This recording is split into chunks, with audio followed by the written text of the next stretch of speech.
Hello viewers, welcome to my channel.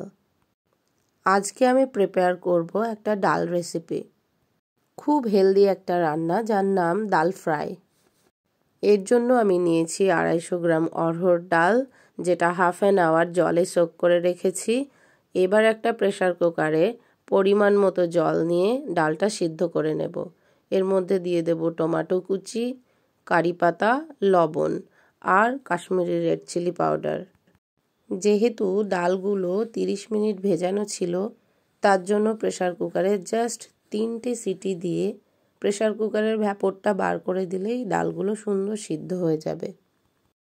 Kashmiri red chilli পাউডারটা colour আর flavour দুটোই add করবে।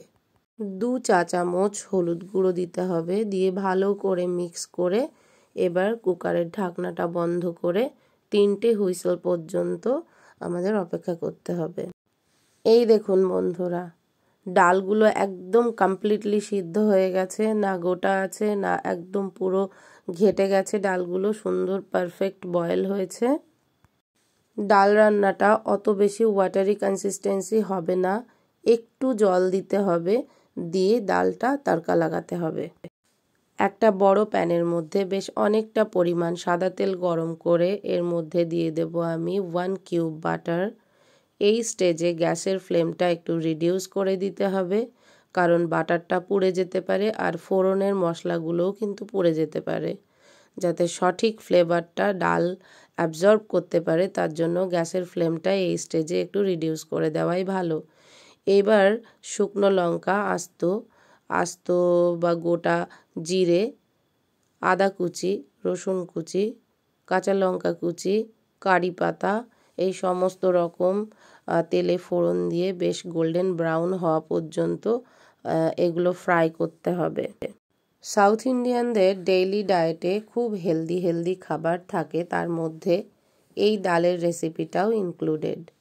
তো আমি যখন ব্যাঙ্গালোরে ছিলাম, ওখানে একটা সাউথ ইন্ডিয়ান দিদির কাছ থেকে এই ডালের রেসিপিটা আমার শেখা। কথায় কথায় আমার মশলার কালারটাও গোল্ডেন ব্রাউন হয়ে গেছে। এবার ডালটা দিয়ে দেব। ডালটা দিয়ে সুন্দর করে নাড়াচাড়া করে দিয়ে খানিকটা সময় ফোটাতে হবে। রান্নার একদম লাস্টে আমি একটু সাম্বার মশলা ছড়িয়ে দেব। বাজারে পাওয়া যায় যে কোনো সাম্বার মশলা আপনি ইউজ করতে পারেন। রান্নাটাতে সাম্বার মশলা দিলে টেস্ট অনেকটা বেড়ে যায়, যেহেতু এটা সাউথ ইন্ডিয়ান একটা রেসিপি, তাই সাম্বার মশলাটা দিলে খুব ভালো হয়। ধনেপাতা আর সাম্বার মশলা লাস্টে ছড়িয়ে দিতে হবে। এই ডাল ফ্রাই সিম্পল সাদা ভাত, চিকেন পাকোড়া বা চিকেন কাবাব অথবা তন্দুরি চিকেন, রুটি, এই সমস্ত খাবারগুলোর সঙ্গে সার্ভ করলে খেতে অনেক ভালো লাগে। অড়হর ডাল তো অনেকভাবেই রান্না করা যায়। আমাদের বাঙালিদের ঘরে ঘরে বাঙালি আনায় যে সাবেকি রান্নাটা হয়ে থাকে, আশা করি সেই রান্নাটাও আপনাদের সামনে তুলে ধরার চেষ্টা করব। তাই এই ধরনের নতুন রান্নাগুলো যদি পেতে হয়, তাহলে আমার চ্যানেলটি সাবস্ক্রাইব করে পাশে থাকবেন। Thank you so much.